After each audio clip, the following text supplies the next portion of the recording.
Senhor Luiz Carlos Prestes, a nossa primeira pergunta é a seguinte: como se formou a coluna Prestes na segunda metade da década de 20?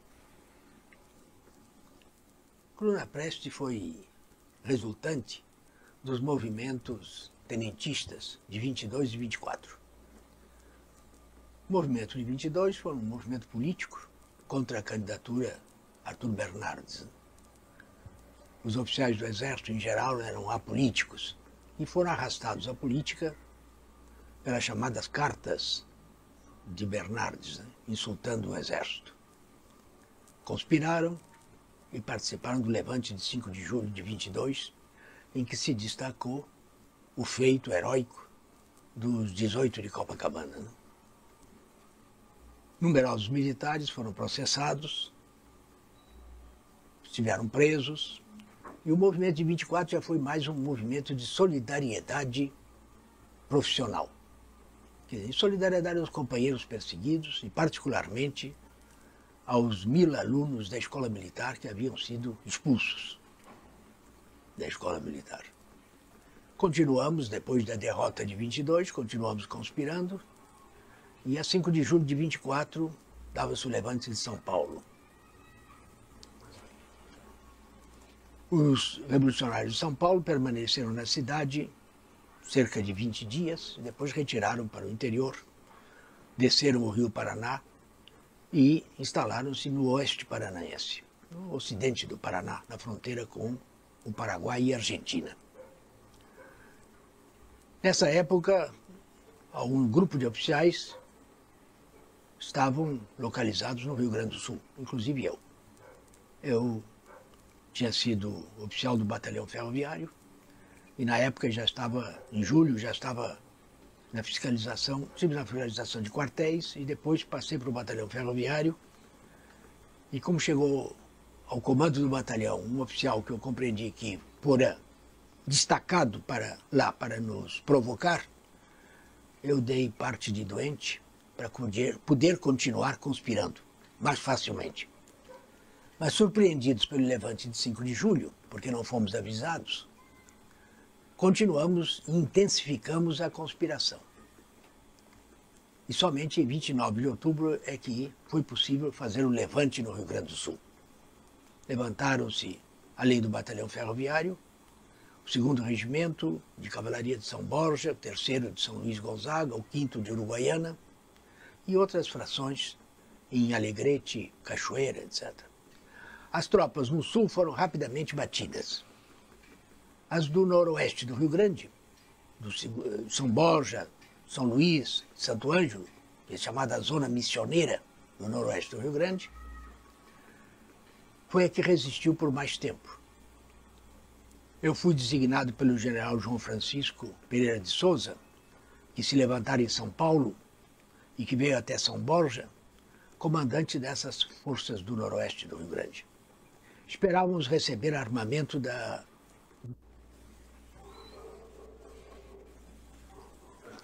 Como estávamos mal armados e com escassa munição, nesta região do Rio Grande esperávamos a entrada de armamento que viesse dos companheiros de São Paulo que estavam no Paraná e que ficaram de mandar através da Argentina.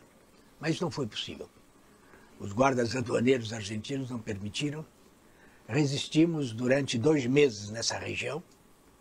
Depois éramos mais ou menos 1.500 homens, mas só tínhamos uns 700 armados. E fomos cercados por 14.000 homens. Havia força até da Polícia da Bahia, Batalhão Naval, 7 colunas, cada uma delas era superior à nossa, pelo seu efetivo, era superior a 2.000 homens. Mas cometeram e empregaram uma tática que eu compreendi que era de circo, de sítio, sitiar. Então deixei que se aproximassem o mais possível. Quando eles já estavam a cerca de 50 quilômetros de São Luís, que era o meu quartel-general, eu reuni todas as guardas, passei entre 2 colunas deles, e já 2 dias depois já estávamos a cerca de 200 quilômetros de distância. Quando eles entravam em São Luís, todas as 7 colunas entravam em São Luís, nós estávamos a 200 quilômetros de distância. Derrotávamos tropas do inimigo que tinham reservas Os efetivos eram tão grandes que tinham de reservas que não foram empregadas na luta, né?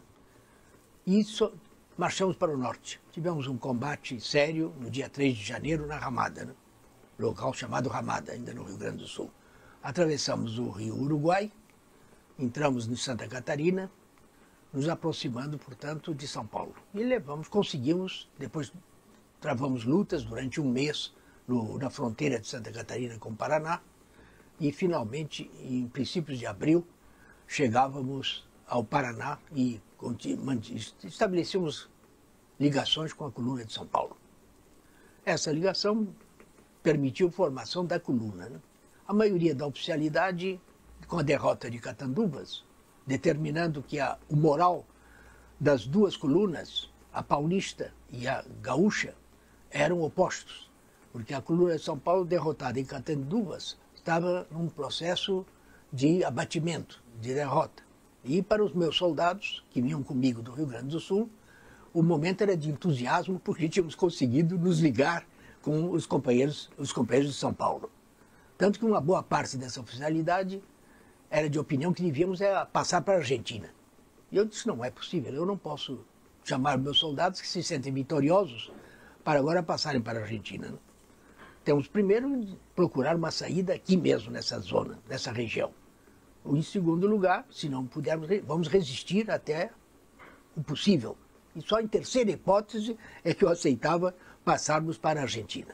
Travamos uma luta muito dura, organizamos então uma divisão sob o comando do general Miguel Costa, tendo como chefe do Estado-Maior o capitão Djalma Dutra. E duas brigadas, uma brigada do Rio Grande do Sul, comandava a brigada dos companheiros de São Paulo, o coronel Juarez Távora, né? Foi com essa composição que nós, diante das dificuldades que encontramos na região, atacados por forças muito superiores, atravessamos o rio Paraguai e entramos no Paraguai, na República do Paraguai. Atravessamos 130 quilômetros na República do Paraguai e em maio de 25 entramos em Mato Grosso e iniciamos a marcha da coluna. Depois a coluna modificou-se a composição da coluna, porque os elementos da Brigada Gaúcha tinham maior facilidade e experiência da luta guerrilheira e de apreender cavalos e montar rapidamente, e os elementos que vinham de São Paulo não tinham essa experiência. Então fundimos as duas colunas em 4 destacamentos, né? Foi a composição final. Eu passei a chefe do Estado-Maior da coluna, o Juarez Távora a vice-chefe, a subchefe do Estado-Maior, e os destacamentos tinham o comando, o primeiro destacamento do Cordeiro de Faria, o segundo do João Alberto Lins de Barros, o terceiro do Antônio Siqueira Campos e o quarto do Djalma Dutra. Foi essa a composição da coluna até o fim, né? O objetivo da coluna, quando iniciamos essa marcha pelo Brasil, era manter a luta armada, com o objetivo que nós tínhamos, né, de atrair forças inimigas no maior número possível, esperando que com isso os nossos companheiros na capital da República, no Rio de Janeiro, tivessem maiores facilidades para depor o Bernardes, né? Foi esse o nosso objetivo estratégico, né? Com esse objetivo avançamos, mas criou-se na coluna o espírito da coluna, em que os soldados que não tinham salário, que comiam quando houvesse comida, né? Que andavam a cavalo quando não havia cavalo estavam a pé, né? Tinham um verdadeiro orgulho de pertencer à coluna, né? E cometiam realmente atos de heroísmo, né? na defesa da coluna.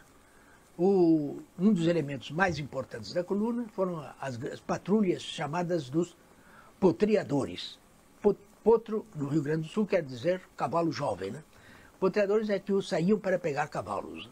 Todas as manhãs eram destacados grupos de 5, 6 homens, né, que saíam para os flancos da coluna, podemos dizer, os olhos da coluna, que nos permitiam, e permitiam a mim, como chefe do Estado-Maior, estar ao par de tudo quanto se passava num raio de pelo menos 100 quilômetros, nos dando liberdade de ação, porque com muito pouca munição, ao contato com o inimigo, nós tínhamos que decidir rapidamente se aceitávamos o combate ou se evitávamos o combate. A nossa grande arma era a rapidez de movimento, né? enquanto fazíamos movimentos, deslocamentos de 60 km por dia, quando era necessário, a tropa regular, quando muito, marcha 24 km, né, por dia. Com isso, nós conseguíamos distância e conseguimos evitar, particularmente com a segurança que organizávamos, qualquer surpresa. De maneira que eles não conseguiram nunca surpreender a coluna, e é justo dizer que a coluna é uma coluna invicta, porque jamais foi derrotada, né? Até isso durou até outubro de 26. Em outubro de 26, eu já tinha conhecido a realidade do interior do Brasil, né, que tinha me alarmado, porque eu via, passamos pelas regiões mais atrasadas e mais miseráveis de nosso país, né? Quantos quilômetros no total? Nós fizemos ao total cerca ou pouco mais de 25 mil quilômetros, né? Depois de Mato Grosso, entramos em Goiás, Maranhão, Piauí, Rio Grande do Norte, Paraíba, Pernambuco, depois Bahia, viemos até o norte de Minas e voltamos depois, fomos até Mato Grosso. E em outubro, eu achava que era oportunidade, com a eleição do novo presidente, com o fim do governo Bernardes, em 15 de novembro terminaria, propor um entendimento com o governo. Mandamos uma delegação composta do Dutra e do secretário da coluna, que era o Lourenço Moreira Lima, o capitão Lourenço Moreira Lima, foram levados até a fronteira do Paraguai por um destacamento, comandado até pelo Emílio Miranda, né, que foram levaram a fronteira, e depois voltou esse destacamento e agregou-se de novo à coluna, né. Mas quando eles chegaram em Passo de los Libres, onde estava o Marechal Isidoro Dias Lopes, que era o comandante, o nosso comandante em chefe, foi justamente no dia 14 de novembro, a véspera da posse do Washington Luiz, e já estava marcado um levante para aquela noite no Rio Grande do Sul. Um levante que foi derrotado, rapidamente derrotado, mas que não permitiu mais fazer nenhuma proposta de entendimento ao Washington Luiz. Esses foram os objetivos da coluna. Ela, para mim, foi um grande ensinamento, né? Porque me colocou diante de uma realidade social que eu verifiquei que não seria com a substituição de homens no poder, com a substituição de Bernardes por outros, que resolveria. Estávamos diante de um problema social gravíssimo e era necessário examinarmos quais eram as causas dessa situação e quais seriam os remédios para isso. E foi com esse espírito que depois emigramos para a Bolívia e que, chegando a Buenos Aires, eu pude estudar e chegar a alguma conclusão e encontrar a solução exclusivamente no marxismo. Senhor Luiz Carlos Prestes, qual foi a sua posição em 1930? Eu devo voltar a 1929, antes do movimento de 30, né? Eu estava em Buenos Aires, asilado. Em julho de 29, recebemos um telegrama do Sr. Carlos de Lima Cavalcante, do Recife, propondo o apoio à candidatura do Sr. Getúlio Vargas. Estavam comigo Juarez Távora, Siqueira Campos e Djalma Dutra. Discutimos o problema. Eu e Siqueira Campos tomamos uma posição imediatamente contrária, né? Porque Getúlio Vargas era o homem do Partido Republicano de Borges de Medeiros, da oligarquia dominante no Rio Grande do Sul. A oligarquia que sempre nos perseguiu e que foi sempre contrária à luta e que não julgávamos que participar e nos unirmos com essa oligarquia seria contrário à memória de todos os nossos mortos que caíram pelo Brasil afora nessa marcha de 25 quilômetros. De maneira que passamos um telegrama, o Juarez era a favor, mas o Djalma Dutra vacilou e ficou comigo e Siqueira, então, a maioria de 3-1, passamos um telegrama Lima Cavalcante, que consta do livro do Hélio Silva e de outros livros, né, em que manifestávamos oposição a essa candidatura. Mas, a partir de então, os tenentes, que em sua maioria desejavam era anistia, e que compreendiam que na situação econômica do país estava muito grave, o descontentamento popular muito grande, já no fim do governo Washington Luiz, que um movimento dirigido por um governador de estado, como o Rio Grande do Sul, com o apoio que já se vislumbrava do governo de Minas Gerais e da Paraíba, seria um movimento vitorioso. E eles desejavam era a anistia, né? Mas que pouco a pouco os tenentes foram todos passando para o lado do Sr. Getúlio Vargas. E a conspiração começou no Brasil, e a pressão sobre mim era muito grande dos meus amigos, né? Todos eles pressionavam, que eu dizia, não, eu discordo, a minha opinião já está no telegrama enviado a Lima Cavalcante. No entanto, a pressão crescendo, eu ainda tive a ilusão de poder ganhar alguns dos meus companheiros para as posições que eu defendia, que eram posições já revolucionárias, não ainda marxistas, porque eu não era ainda um marxista, mas já me considerava um comunista, já julgava que nenhuma oligarquia no Brasil ia resolver os problemas brasileiros, que era necessário um movimento dirigido pela classe operária, com a participação da classe operária, das grandes massas trabalhadoras do campo, dos soldados, marinheiros, é que poderiam modificar a situação brasileira. A dominação imperialista, a existência do latifúndio, que prejudicavam e levavam à miséria das grandes massas em nosso país. Mas sob a pressão desses companheiros, e na ilusão de poder ganhá-los ainda, eu resolvi então ir a Porto Alegre falar com o senhor Getúlio Vargas. Não confiava nem em Getúlio, nem em Oswaldo Aranha, de maneira que cheguei de surpresa. Acompanhado de um amigo, chegamos a Porto Alegre de surpresa, quando o senhor Oswaldo Aranha, que era secretário da Segurança, soube, eu já estava lá dentro, eu já estava lá em Porto Alegre. E à meia-noite fui recebido no Palácio Piratini pelo senhor Getúlio Vargas. Né? Infelizmente, as testemunhas desse encontro já desapareceram, né? Que são Oswaldo Aranha e Siqueira Campos, que estavam junto comigo. Né? E disse ao senhor Getúlio Vargas, eu estou aqui não para apoiar a sua candidatura, porque se o senhor for eleito dentro desse regime, vai fazer a mesma coisa que os outros. Não vai resolver nenhum problema. Eu estou aqui porque dizem que o senhor quer fazer uma revolução. Eu sou um revolucionário e estou, portanto, mas eu quero dizer o que é que eu entendo por uma revolução. Né? E nessa época eu dava os primeiros passos no caminho do comunismo, né? De maneira que era uma espécie de cristão novo, sectário, né? E expulso com muita detalhe a Revolução Agrária e Anti-Imperialista. Né? Falei umas 2 horas expondo a Revolução e o senhor Getúlio Vargas ouviu pacientemente o que eu disse.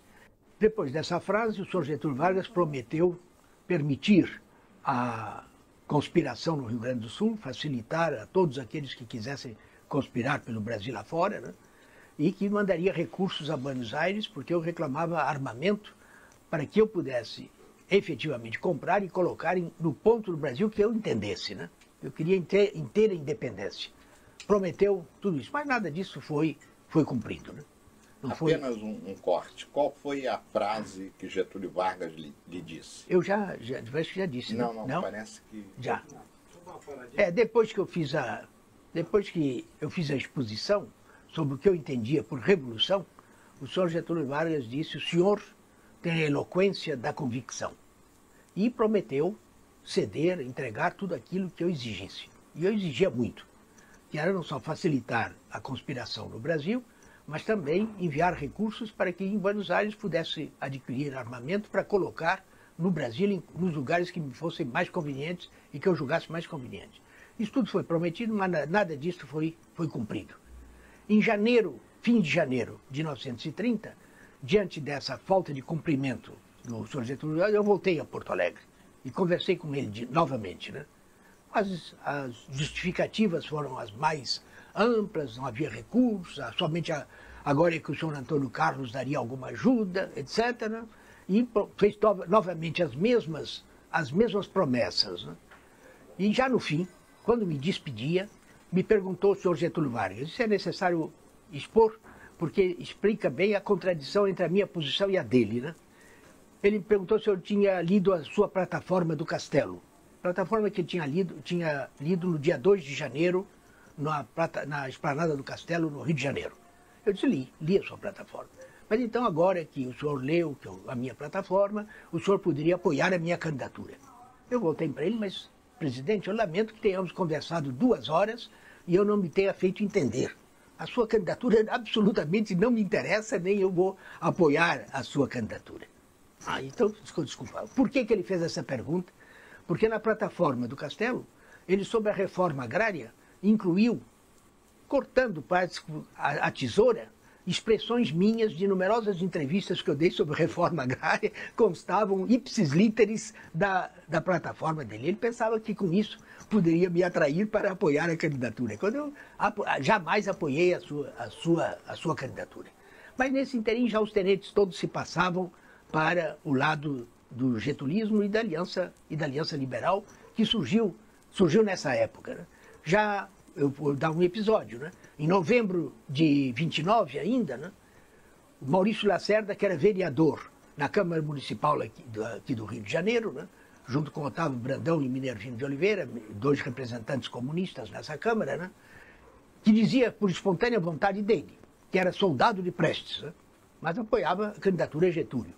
Quer dizer, esse problema do Maurício Lacerda, instigado assim por Otávio Brandão, um determinado dia, antes do encerramento da Assembleia de Vereadores, Maurício disse que apoiava a candidatura de Getúlio por minha ordem. Passei um telegrama imediatamente para Cordeiro de Faria e Cilo Meirelles, no Rio de Janeiro, desmintam de maneira categórica Maurício Lacerda. Recebi a resposta, aguarde carta. A carta era toda para justificar Maurício. Quer dizer, os tenentes já estavam todos do lado de lá, contra mim eu era um general sem soldados. Já era o chefe militar sem soldados. De maneira que, nessas condições, eu, em abril de 30, chamei a Buenos Aires os principais companheiros que puderam vir, só o Juarez não pôde vir, o Juarez estava, né? Mas Miguel Costa, João Alberto Siqueira, etc., estiveram e li um manifesto. É o Manifesto de Maio, chamado Manifesto de Maio, em que eu tomava uma posição autocrítica, dizendo que já devia ter me manifestado há mais tempo, porque eu não concordava de forma alguma com uma guerra civil que seria em benefício da oligarquia gaúcha, mineira, da Paraíba, e que não serviria de forma alguma aos interesses do povo brasileiro. Esse Manifesto de Maio completou agora, em maio último, 50 anos. Né? Quer dizer, nesse momento rompi integralmente com os tenentes, tendo ficado praticamente completamente isolado. Né?